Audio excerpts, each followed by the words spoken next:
1921, Washington, D.C. General John J. Pershing, the man who commanded 2 million American soldiers in World War I, was tasked with choosing the greatest American hero of the war. The man who would be honored in the Unknown Soldier ceremony at Arlington National Cemetery. A decision that would be broadcast to the entire nation. There were many obvious names. Alvin York, the marksman who captured 132 German prisoners alone. Eddie Rickenbacker, the aviation ace with 26 aerial victories. Dozens of other celebrated heroes with stories America already knew and loved. Pershing ignored them all. When he announced his choice, everyone in the room fell silent. Pershing simply said, "I already consider this man the greatest individual hero of the American forces." And then he spoke a name that almost no one in the room recognized. Samuel Woodfill, a soldier from Indiana who had destroyed 5 German machine gun nests alone, with a rifle, with a pistol, and in the end, with a pickaxe, while being poisoned by mustard gas. And today, more than 100 years later, almost no one knows his name. Samuel Woodfill was born on January 6, 1883, on a farm in Bryantsburg, Indiana.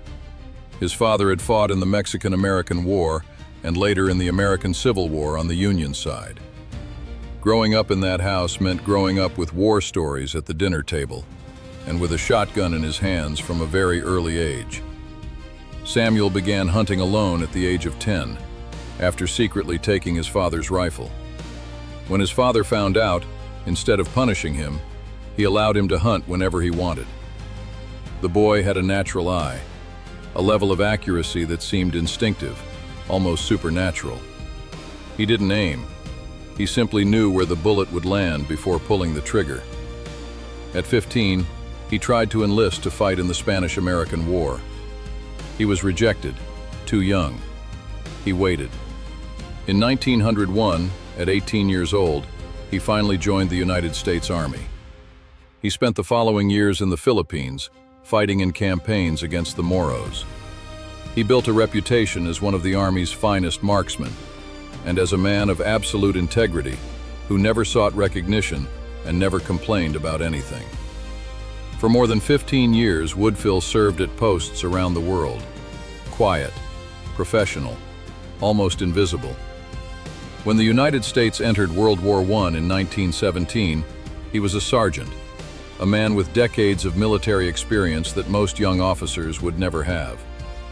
He received a battlefield promotion to lieutenant, and in 1918, he was sent to France, into one of the deadliest battles the American Army would ever fight. September 1918, the Meuse Argonne Offensive, the largest battle in American history, larger than Battle of Gettysburg, larger than any battle of World War II, larger than anything the United States had fought before or since. More than 1,200,000 American soldiers, 47 days of continuous combat. More than 26,000 Americans killed, more than 95,000 wounded.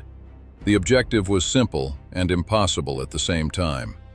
Break through the Hindenburg Line, the most elaborate defensive system the Germans had ever built, and force the end of the war. The Germans had spent years constructing that system: concrete bunkers, layers of barbed wire, machine gun nests camouflaged in barns, churches, and among brush, firing positions covering every inch of advancing ground. To advance meant to die, and the American soldiers advanced anyway.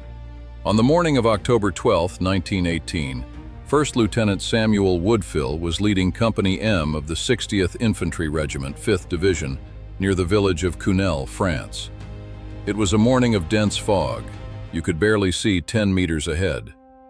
Woodfill was moving forward with his men when the silence of the morning was torn apart by a sound every soldier on that front knew and feared above all else: the sharp, rhythmic staccato of a German machine gun. Woodfill immediately ordered his men to drop to the ground and take cover. A German machine gun hidden in the fog could wipe out an entire company in seconds if the men were standing. His men obeyed, and then Woodfill did something no military manual recommends, and no sane man does willingly. He advanced alone toward the machine gun. Using his binoculars, he located the machine gun nest, hidden in a patch of brush to his left. He raised his Springfield rifle, and with 5 precise shots, under direct fire, he silenced the nest completely. He killed the entire crew before they had a chance to react. Woodfill signaled for his men to move forward. They began advancing, and then another machine gun opened fire, from a different position. Woodfill ordered his men to attack that one directly. They overran the nest and captured 3 prisoners. As they advanced again, a third machine gun, this time inside a barn ahead. Woodfill moved forward alone once more. With his rifle, he eliminated the Germans who appeared above the position. He closed to within 10 meters of the barn, and 4 German soldiers rushed out toward him. Woodfill shot the first 3. The 4th got too close for the rifle. The 2 fought hand-to-hand, until Woodfill managed to draw his Colt pistol and end the fight. 3 nests, alone, under constant fire. But it wasn't over. A 4th machine gun, hidden in a destroyed church tower 300 meters away, began firing. Woodfill couldn't see the gunner, only the flashes from the barrel coming out of the tower window. He calculated where the gunner's head should be, and fired at that exact point. Once. The firing stopped. When the company advanced again, a 5th machine gun nest. Woodfill led the attack. He killed 5 German soldiers with his rifle, but then 2 others turned their weapons on him, and Woodfill ran out of ammunition in his pistol. No rifle, no pistol. With 2 German soldiers just meters away, he looked around, saw a pickaxe leaning against the trench wall. He grabbed the pickaxe and used it. 5 machine gun nests, dozens of enemies killed or captured, an entire company that reached its objective without a single additional casualty after Woodfill took control. By the end, Woodfill was exhausted, limping from a shrapnel wound in his leg that he had ignored throughout the fight, and coughing relentlessly from the fluid mustard gas had left in his lungs. His men found him standing, leaning against a tree, coughing blood. He was evacuated to a hospital in Bordeaux. On February 9, 1919, General John J. Pershing personally placed the Medal of Honor on Samuel Woodfill's chest, and he said something that would be remembered in history. "I consider this man the greatest individual hero of the American forces in the war." For a brief period, Woodfill was famous. Newspapers published his story. The country celebrated him. In 1921, Pershing selected him as one of 8 veterans to escort the first unknown soldier to his final resting place at Arlington National Cemetery, alongside Alvin York. It was the highest honor a soldier could receive in peacetime. And then, Woodfill went home, and the world forgot him. He left the Army in November 1919. He couldn't find work. He didn't know how to do anything except be a soldier, and be the best at it.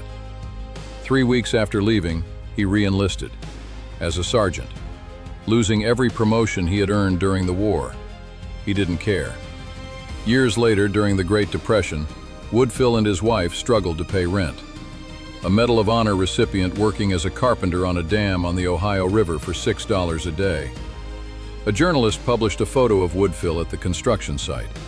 The image shocked the nation, and a theater group in New York raised money to pay off the mortgage on his home. When World War II broke out, Woodfill, at 59, was called back to service. He was reactivated under special waiver. He was still one of the best marksmen the Army had. He spent 2 years training recruits. When he turned 60 in 1943, he was forced into retirement. His wife died that same year. Woodfill returned to Indiana, lived alone on a farm, quiet, never seeking attention, never complaining. In August 1951, Samuel Woodfill died at 68 years old, virtually unknown to the generation that had grown up after the war he helped win. In 1955, 4 years after his death, someone finally remembered.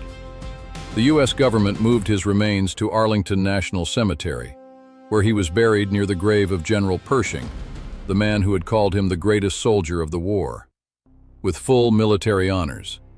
For a ceremony almost no one attended. General John J. Pershing chose Samuel Woodfill above all others, above the famous heroes, above the names America already knew, because he had seen, with his own eyes, what Woodfill did on that foggy morning in Cunel. And he knew that no history book would ever do justice to that moment. If you believe stories like Samuel Woodfill's deserve to be remembered, subscribe. There's much more coming.